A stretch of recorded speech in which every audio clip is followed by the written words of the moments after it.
So, all right. So lead us through this thing. What's going on with Russia? Which thing are we talking about? Okay, with Russia. Let's start with that because there's a lot to get to with it.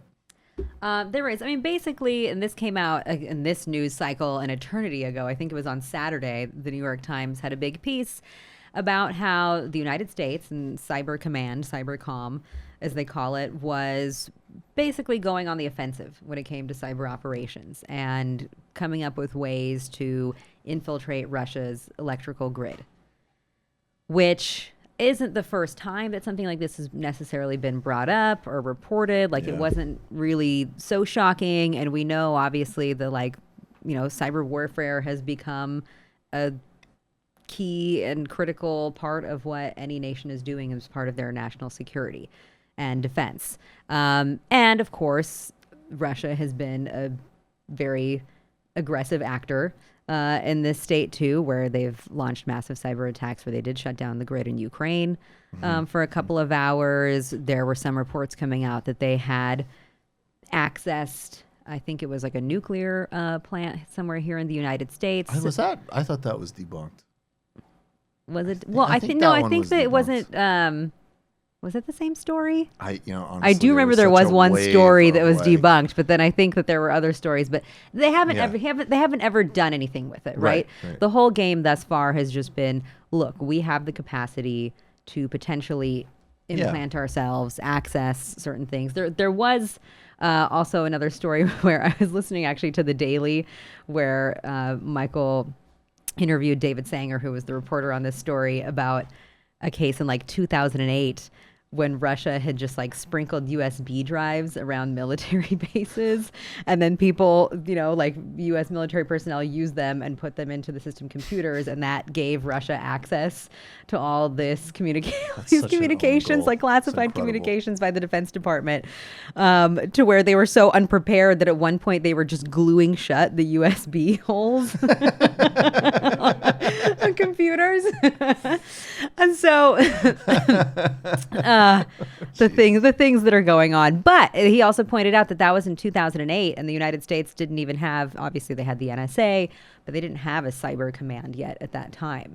And so we're completely really unprepared, it seems. And so now it obviously makes sense to everybody that on a big scale, as part of your defense, you have to be prepared for things like this, right? I think any American would want to know that the United States government is preparing and checking out how vulnerable any of our electrical grids or any other things like that are to cyber attacks. Versus offense. On defense. Yes. Now, on offense, this is really kind of terrifying and serious stuff if you're talking about doing damage to another country's electrical grid. Or right? even look at what Stuxnet did, right? That targeted Iran, which is problematic in and of itself, and then it set off basically a giant global computer virus. Yep. Right. So yeah. But with the electric grid, just think of all the people that depend on everything that's connected to it, and Definitely. so a lot of people could die. Yes. If you do something like that. And I think that the kind of agenda is obviously, people mention a Cold War type of deterrence. And so it's more just to show muscle and might to Russia that we have this capability. And so maybe they wouldn't be as willing to act on theirs. But the part of the story that everybody has kind of been freaking out about and making a big to-do about is that Cybercom didn't, multiple sources basically told the New York Times that they don't know if Donald Trump knows that any of this is going on. And that's because they have been, kind of trying to avoid having to tell him because they don't trust him. They don't know if he's going to pass on this information to other foreign leaders. They don't know how he's going to react to it. There have been so many reports about other things where Trump never wants to hear about vulnerabilities in our election system or any kind of Russian hacking because it makes him feel insecure, because it throws the 2016 election into question, because we have this thin-skinned man baby as president. you can't show things with John McCain's name on them too. Well, to be fair, you can't do that around me either. I don't want to hear about that fucking guy or his daughter. So in response, first, you have the president of Trump, the United we States. have this tweet up, guys. Yeah, tweeting, Do you believe that the failing New York Alona, you gotta Times work just on that did a impression. story You gotta work on that stating that the impression. United States, I'm sorry, I Try gave it. up. Give it a try. Give it a pass. Is substantially increasing cyber attacks on Russia.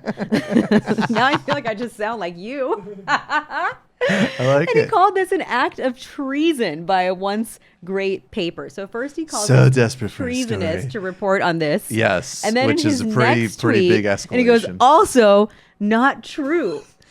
So it's like, well, is it treason because you claim that they just exposed some type of really, classified national security information, or is it not true? It doesn't really make sense that it's one or the other.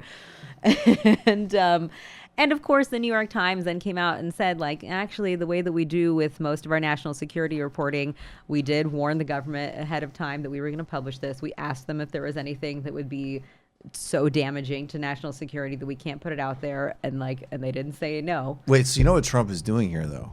Trump is saying, you know how like the FBI entraps like dim-witted Muslim kids all the time into these like fake terrorism cases? They're like, hey, do you want to blow up the Sears Tower? And they're like, yeah, could you also get me you like can buy a bunch of bombs? Yeah, and the kid's like, yeah, can you throw me some Mario Kart too? And they're like, definitely. And then they like destroy some kid's life over this. I feel like Trump, he's basically, that's what he's saying, right? He's just like, yeah, it was totally a fake story to see whether or not the New York Times would do it. Whoa. And they did, so it's treason. Or maybe the New York Times just wanted to goat Trump and see if he would respond and be like, oh, like maybe did he just find out about this from our reporting, or did he really know? Oh, shit. And maybe his response is going to tell response them. is going to tell them. Boom. Either way, it's treason. No, I'm just kidding. I shouldn't say that. So, but wait, okay. So then we're going to go to these other tweets because this is actually kind of, so regardless of what you think of Trump, and obviously Trump is like the worst human being on the planet besides like Bolsonaro. This isn't complicated. He's disgusting. But this is like a familiar theme of like the resistance versus Trump, which is like, as long as it's anti-Trump, we can completely throw away any like disturbing implications. Mm-hmm. Like take a completely different case, right? Say President Bernie's there and he says, I don't want you, destabilizing the Haitian government, say, because they're introducing a minimum wage for their people. And the intelligence community is like, okay, yeah, we hear that. We're going to go back to doing that, right? Like, no one is looking at the deeper implications of, like, obviously Trump is Trump and there's the drama, and it's obviously a problem that he calls journalists doing journalism treason, of course, all kidding aside. But it's actually a really dangerous scenario. Well, what's dangerous about it is that not only, first there was, since Trump came to office, there was a national security order that he signed saying that Cybercom didn't have to check with him on everything, because it's like this active scenario where you can't possibly keep up with every single thing. Then Congress, in last year's National Defense Authorization Act, the NDAA, essentially said that all of these cyber activities are the same as like traditional military activities. And so that just gave Cybercom even more free reign to do whatever the hell they want. So technically, they don't really have to check with the president.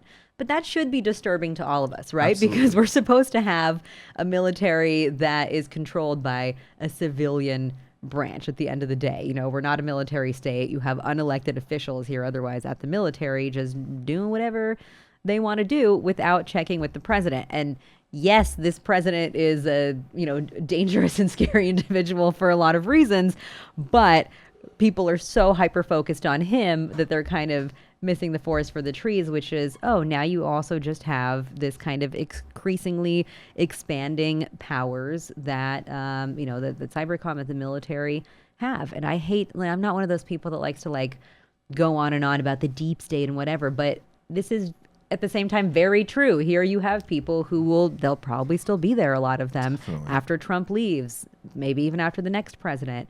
And increasingly these types of powers just expand, and people don't seem to be all that upset about it or focused on it, including, I feel like there were a lot of civil libertarians during the Obama administration who paid such close attention to every little report like this. And it's not the same. I mean, it's always like a lonely road being on the caring about civil liberties. But even more so, I see some people in that camp now so hyper focused on Trump that it's like, you guys, Like, remember, this is something that, we should be just at least discussing, debating as a society and as a country, especially if we're now going to that level where where our government's going to be okay with maybe doing damage to another country's electrical grid. There are no international binding rules at this moment. Certainly not any that of the this United States is a part Yeah. of. And we wouldn't as to- follow it regardless. No. I mean, yeah. Well, we never signed any international Yeah. agreements because we always want to be like the exception and be allowed to do whatever we want.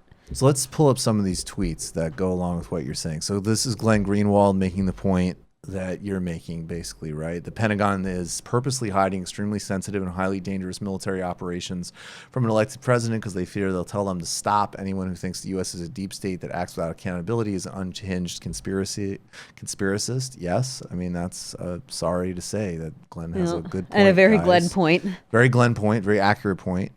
And then here is... All right, so this is in response to let's get first into read the David. David Frum. Okay, I'll read David Frum. So David Frum, though, is the quintessential example of somebody who gets to launder themselves through the Trump era, right? Oh, yeah. Like this person who still, as of today, the Bush administration has way more blood on its hands than Trump. Like, just objectively, in terms of the sheer body count of the military operations the Bush administration took on after September 11th, not to mention the torture program, not to mention, yes, it was amplified by Obama and it's horrific under Trump, but drones started under Bush. Mm-hmm. Actually, they predate Bush. But at any rate, David Frum wrote The Axis of Evil speech and is a far right figure. And because, he's willing to come out and say that he's an anti-Trumper. Donald Trump is a baddie. That's enough for a lot of people. The U.S. military is not briefing a U.S. president on a major cyber warfare operations against a hostile foreign power because they do not trust the president to not betray those operations to that hostile power. This is David Frum, very Frum. And then Corey Pine, crew on TMBS, says, or unelected military figures exert unilateral control over foreign policy. Ding, ding, ding. Ding, ding, ding. And that's going to work. And that's going to relate to the Iran stuff that we're going to get to actually in a little bit.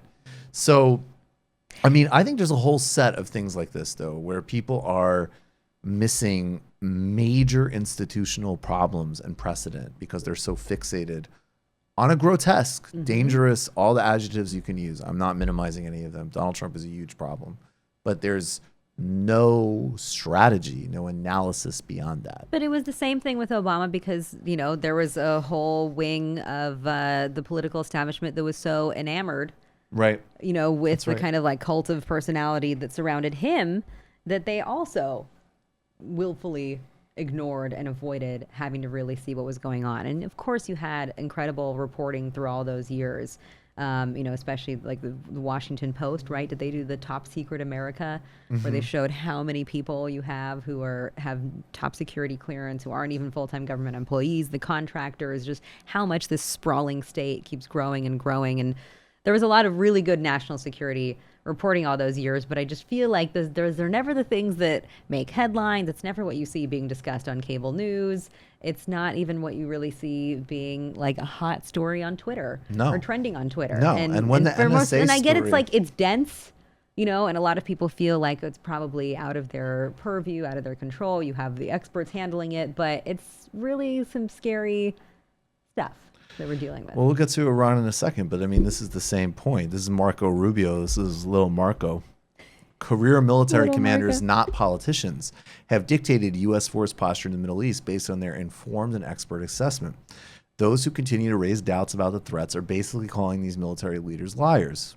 How dare they? I mean, that's extraordinary. that is like an objectively fascist statement. I mean, and when the NSA spying was revealed under Obama, the most coherent argument that people actually had that defended the program, because you couldn't defend that level of spying and that level of lack of accountability, not just in the NSA, but all the private companies that went along with it. And people would just say, like, I trust Obama to be able to oversee that program. That was actually the bottom line. And it was exactly, you're right. It was exactly the inverse of just like total personality centric approach to policy. Just in one case, Obama can have an unaccountable global drone war and spy on whoever he wants because we trust him. And now in this case, the intelligence and military apparatus can instigate incredibly dangerous moves for other countries and don't even tell Trump because, he's Trump. And again, yeah, like I get it that you can't, that Trump is an irrational actor. And I think, a dangerous person to be in the position of commander in chief and as the president.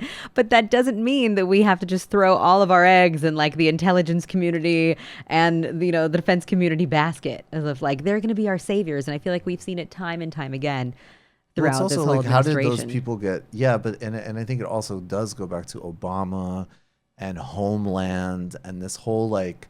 And Congress is allowing it. Congress allowed it, and then on a cultural level, people got super comfortable. Like 24 was like the Bush era, right? Like Peter Sutherland just needs to fucking torture it out.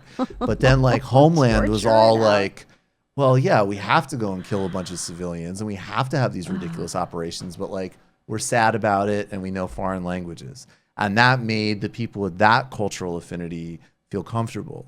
When fundamentally, like, you cannot feel comfortable with the level of power that the military or intelligence apparatus has, just objectively.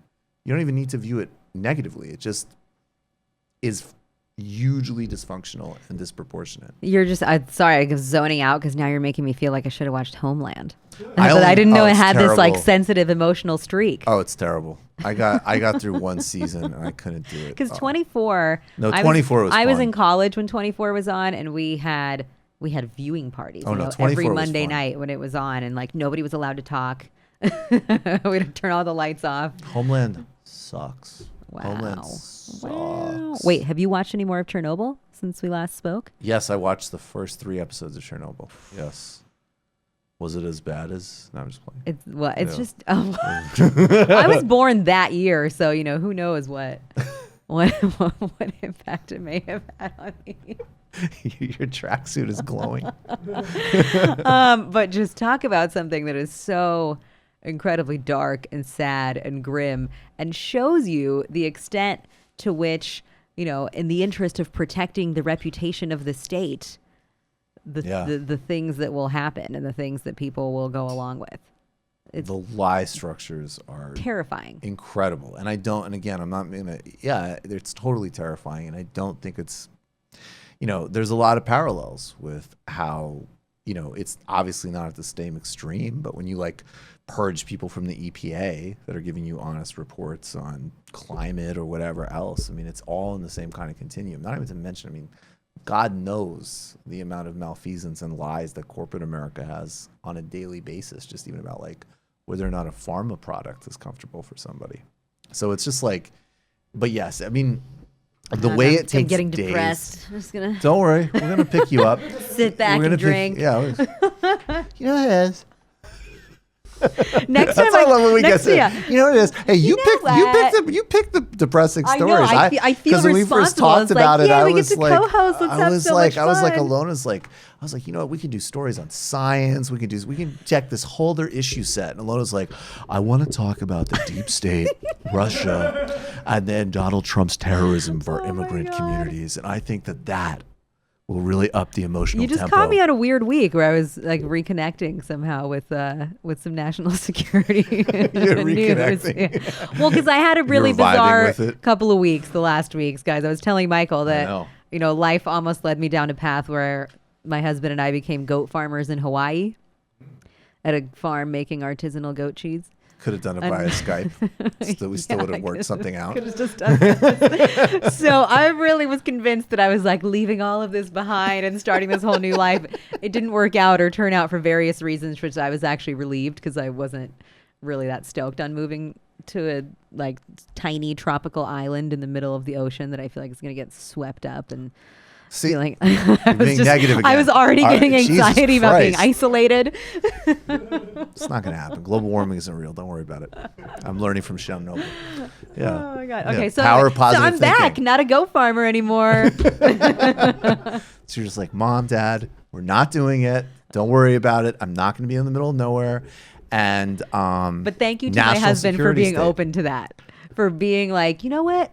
Let's do it. Like, I don't really appreciate the standard set being by your husband in those types of instances. Like, That really for those of us who are like a little bit iffy on like going out of the way in our subway route to try a new place for dinner, to have like the new expectation set of like, yeah, I don't go to the middle of nowhere and milk a goat. I don't really appreciate that. Let's keep the expectations down. Let's keep it easy.